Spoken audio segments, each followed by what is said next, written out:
Let's talk about tomato trellises. So, this is John with Harvestheim. Hello everybody. It's about 35 degrees outside. As you can see, I need to clean this bed up still.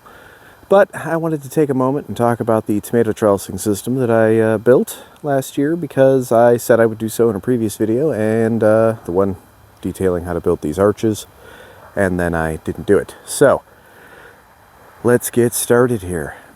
These trellising systems are similar to an idea that I saw mentioned on a few other videos and whatnot on YouTube, but I do have a couple little tweaks that I made myself, partly due to the cost of the parts involved. Initially, I wanted to build this out of 6 T-posts, not U-posts. So right now this is made out of U-posts. As you can see, this is a U-post. If you're not familiar with a U-post, they have this sort of shape where they make a U at the top, whereas a T-post has that sort of shape where it makes a T at the top. And the big difference is the U-posts are flimsier. They're not anywhere near as thick as T-posts.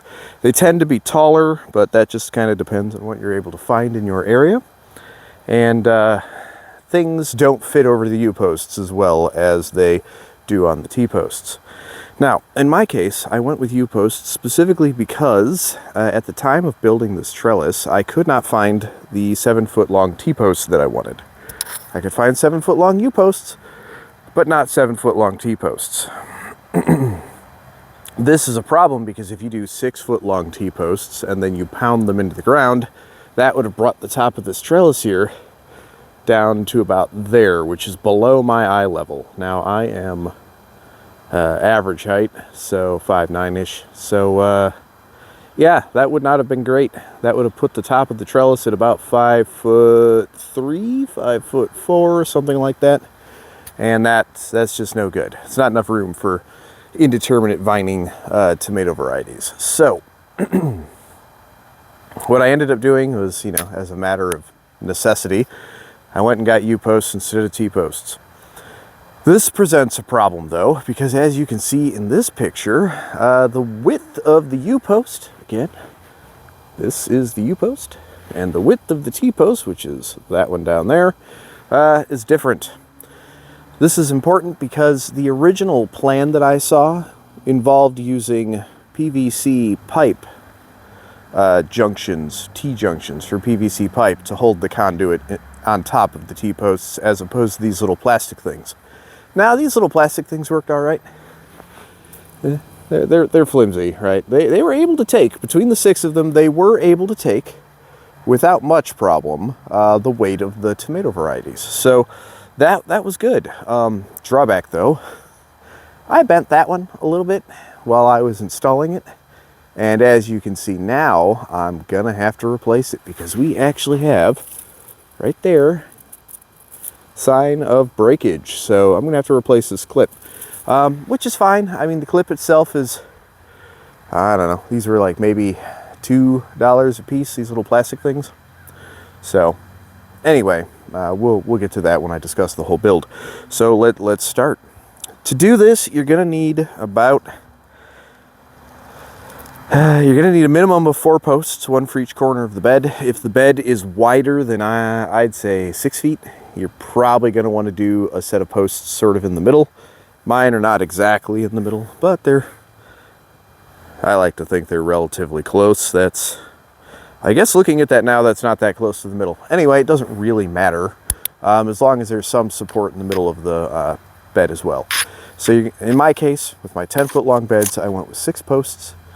And I went with, I bought 3 10-foot lengths of conduit, just the kind that you would run like electrical cabling through. And also 6 of these little plastic clips. In addition to that, I bought a conduit cutter because I didn't want to use a hacksaw on a round object. That's just, I don't have a vise. So that would have just been something else I would have had to buy. And then I also bought 4 of these corner junctions, which, if I can get this to focus, come on. Nope, come on. All right, well, it's not cooperating, but you kind of get the point.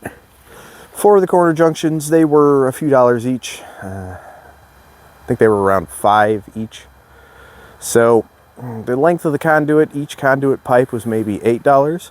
The little pieces of plastic, the little plastic hooks, these things, were 2 to 3. The junctions, like I said, were around 5. And then the U-posts were $7 or $8 a piece. Now, the big benefit to this is that out of this stuff that I purchased, the only thing here that I'm going to have to replace with any regularity are these plastic hooks. Everything else is pretty sturdy. The conduit will eventually have problems, but that's a long way off, and for the cost, I mean, I have the little conduit cutter thing, which that was also maybe $13. It's just a little thing. You kind of tighten on the conduit and you give it a little spin, and then you tighten it again and give it a spin, and you just keep doing that until you're all the way through the conduit pipe. Takes a couple minutes to do, but it's easy, and it leaves an edge that's not terrible to work with. So yeah, the way I built this was I pounded my 6 posts into the ground. I already had a fence or a post pounder, I guess. I don't know what to call it now. Post driver, there we go. And yeah, I just pounded those in until they were the requisite depth, which in this case was about a foot into the ground, down to the bottom of the raised, not bottom, but they have these little like brackets at the bottom that are for stability purposes. You can't really see them here because they're buried, but those were driven underneath the soil line, and then I just kind of eyeballed it to make sure they were all roughly the same height, and that worked. It didn't need to be exact for this. Then I went through and connected the 6 plastic clips, so these things. And as you can see, I just used like 16 gauge wire to do that, and I'll kind of see on the back of that one there. Yeah, it's just kind of wrapped around and just makes a nice little connection. It's not hard to do. And then I put the first conduit pole in. Again, these were 10-foot lengths, and this is a 10-foot bed.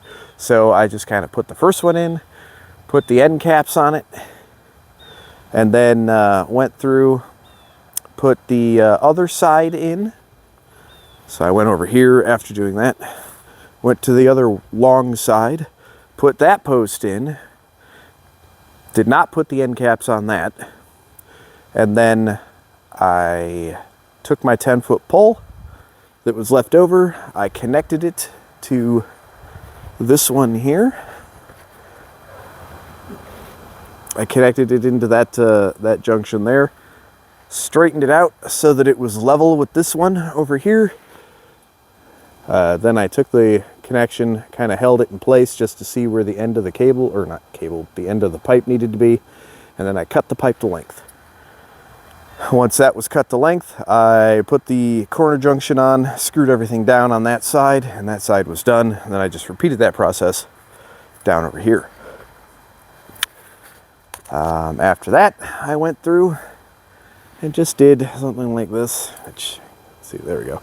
I just did something like this right here, where I just ran the wire I was using through a few times just to add a little extra support. And that was that. That gave me the framework for the trellising system. Now, the trellising system that I did go with was drop lines with tomato clips, which if you haven't done this before, I highly recommend it. It's very effective and pretty easy to do. You see, I've got a couple different kinds here. I've got, this is like a cheaper plastic tomato wire, like tomato line. This is just nylon string. But what you do is roughly whatever your spacing for your tomatoes is, if you're going to single stem them, you're going to just drop a line over the center of your tomato vine. And then when that gets down to the ground, you clip it in place with a metal clip, which you can see the top of right there. These are just like garden staples. And just to add a little bit of extra slack. And then, yeah, that's set up. As your tomato plant grows, you're going to clip it in place with these little clips, which these are pretty easy to use if you haven't used them before. Let's see. Just open one and show you. Which is incredibly hard to do one-handed when your hands are getting cold.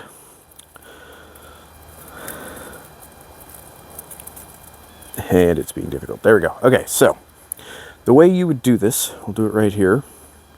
So you would take it, you put it on your line, and actually before we do that, let's just get you a nice little cross section there. Come on. Alright, so you can probably see it here. It's kind of hard to tell from my view, but as you can see, there are little clips there, like little teeth. There we go, we can see it now. Little teeth inside that hinge. And what you want to do is you want to make sure those little teeth goes like this, basically. You want those teeth to grasp whatever you're putting in there. Then you just kind of go like this around your stem, and then you snap it in place, and it locks, and then there you go. And now you give it a little tug. You can see that doesn't really want to go anywhere unless you really yank on it.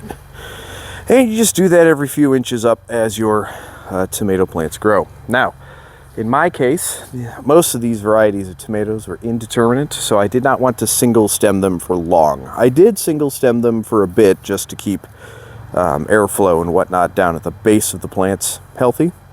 But after a while, as you can see on this one, I have two main vines. I have this one here, and then I have this one here. And if you look, you can see that I did this with several of the different varieties that I had. Basically, if it was an indeterminate variety, this is what I did. And it worked pretty well. Now, keep in mind with indeterminate cherry tomatoes, you want to prune these as little as is feasible for your space. I wanted to try a bunch of different varieties, so I tended to space mine very close together this year. As a result of that, I had to pretty heavily prune things. So when you're pruning these though, for indeterminate cherry tomatoes, generally speaking, the less pruning you have to do, the better.